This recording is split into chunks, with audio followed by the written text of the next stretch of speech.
Un saludo muy especial a todas las personas que nos están viendo en este momento. Mi nombre es Daniela García de la Torre, hago parte de la Escuela de Literatura como artista formadora. Hoy queremos agradecer este espacio a la Dirección de Participación Comunitaria, ya que estaremos hablando de un tema muy importante que es la discapacidad y la literatura. Nosotros como Escuela de Literatura desde el año pasado venimos trabajando con el Centro de Apoyo para la Discapacidad en la primera infancia y en la infancia con procesos que tienen que ver en formación desde la apreciación y la creación literaria.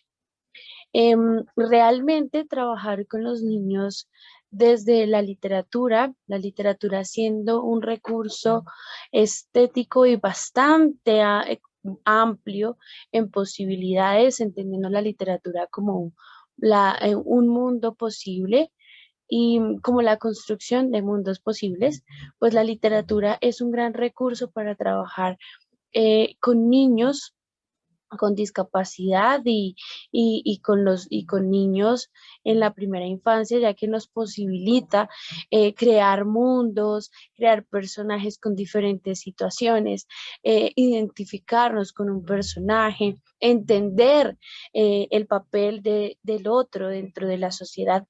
Entonces, la literatura como mediadora, ¿sí? En un proceso de enseñanza-aprendizaje, nos permite comprender al otro, entender ese valor de la otra edad que a veces se nos dificulta, pero la literatura es ese mundo posible que nos permite entender, comprender la situación del otro, pero además ampliar una posibilidad. ¿Sí? Le brinda a las personas diferentes posibilidades de crear desde el arte.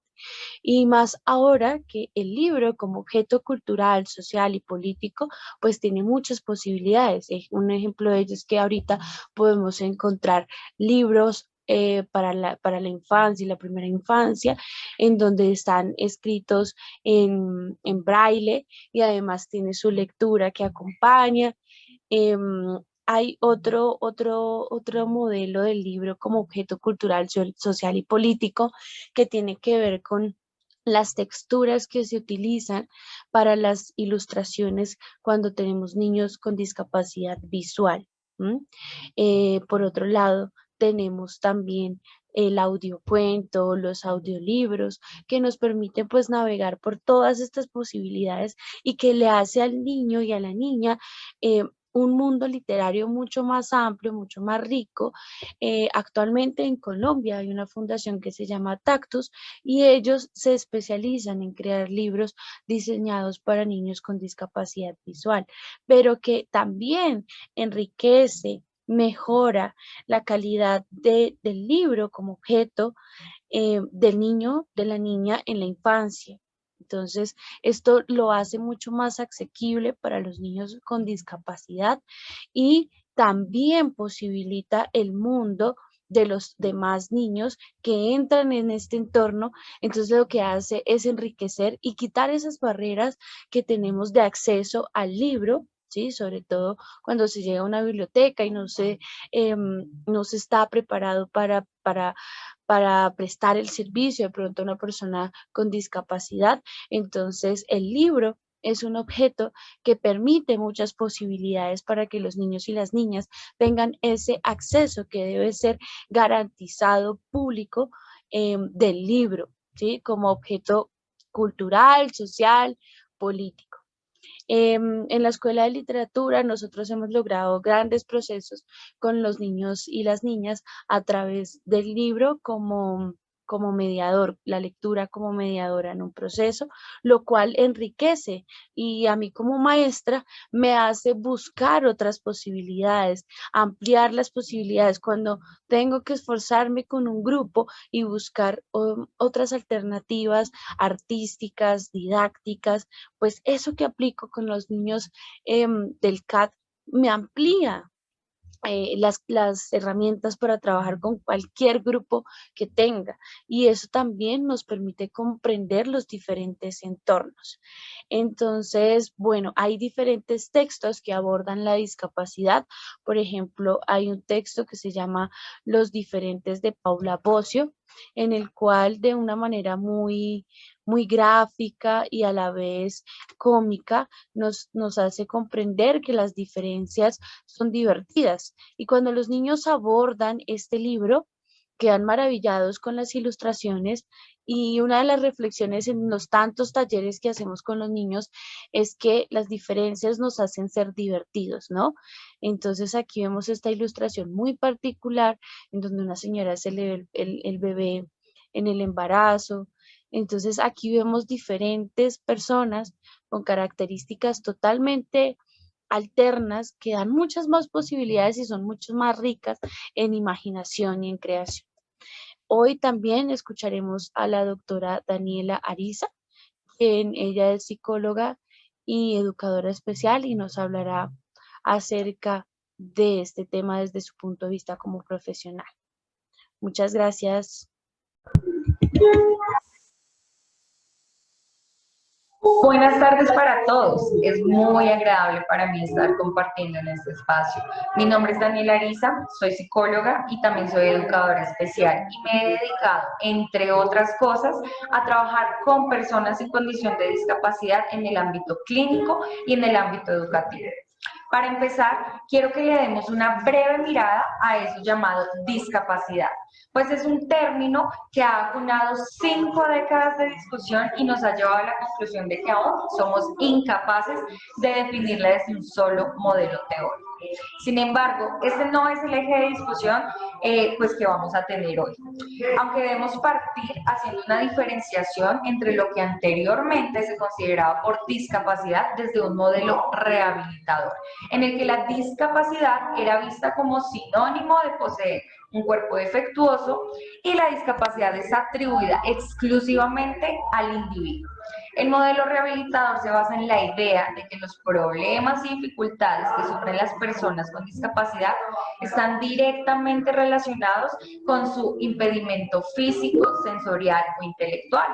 Pero por otro lado, encontramos un modelo cuya aparición se da de forma posterior, el modelo social, cuya premisa central se basa en que la discapacidad es causada en gran medida por la sociedad, pues somos una sociedad limitante, desconocedora y poco incluyente. Y todo esto se deriva de la falta de sensibilidad tanto del Estado como de nosotros mismos, generando así la segregación y potencialización de dificultades de las personas en condición de discapacidad. Y es por eso que quiero traer a colación este modelo, pues a pesar de que es una concepción que se dio más o menos a mediados del siglo pasado, vemos con preocupación que las personas con discapacidad siguen encontrando barreras para participar en igualdad de condiciones con los demás en la vida social y que se siguen vulnerando sus derechos humanos. Debemos resaltar que la capacidad es algo que existe, que nos acompaña, que acompaña a miles de familias y debemos abrir los ojos para vislumbrar esta realidad. En el caso de la infancia, se evidencia una creciente curva en el diagnóstico de ciertas patologías que necesitan ser comprendidas por la sociedad, porque es que de aquí parte la inclusión. Si nosotros no comprendemos y no aceptamos la diversidad, no vamos a ser seres incluyentes. Vale la pena, pues claramente, resaltar que se han venido dando pasos agigantados para promover la inclusión educativa de los niños y las niñas en condición de discapacidad. El Estado ha generado decretos que enmarcan entornos físicos, curriculares y en general educativos incluyentes. También las instituciones educativas han tenido que asumir el reto de romper barreras, especialmente actitudinales, para permitir el libre desarrollo de los niños y niñas en condición de discapacidad en estos entornos educativos. No obstante, es importante continuar trabajando en todos estos procesos incluyentes, generando políticas incluyentes al interior de cada institución, en la que se genere una sensibilización global en toda la comunidad educativa, es decir, en los estudiantes y pares, en los docentes, en los directivos y en los padres de familia. Solo así lograremos unir esfuerzos y romper las barreras que impiden el pleno desarrollo de los niños y niñas en condición de discapacidad.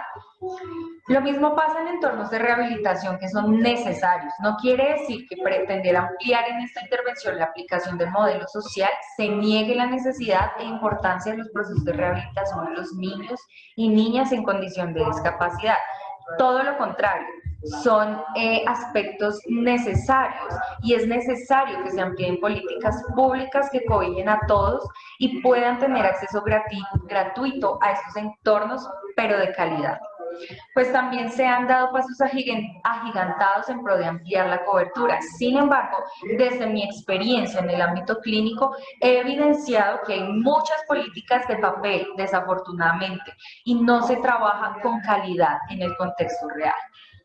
En ese sentido, y para finalizar mi intervención, quiero hacerles una invitación a que seamos seres incluyentes, a que rompamos barreras actitudinales y trabajemos en conjunto para romper barreras físicas, estructurales y hasta emocionales hacia los niños y niñas en condición de discapacidad.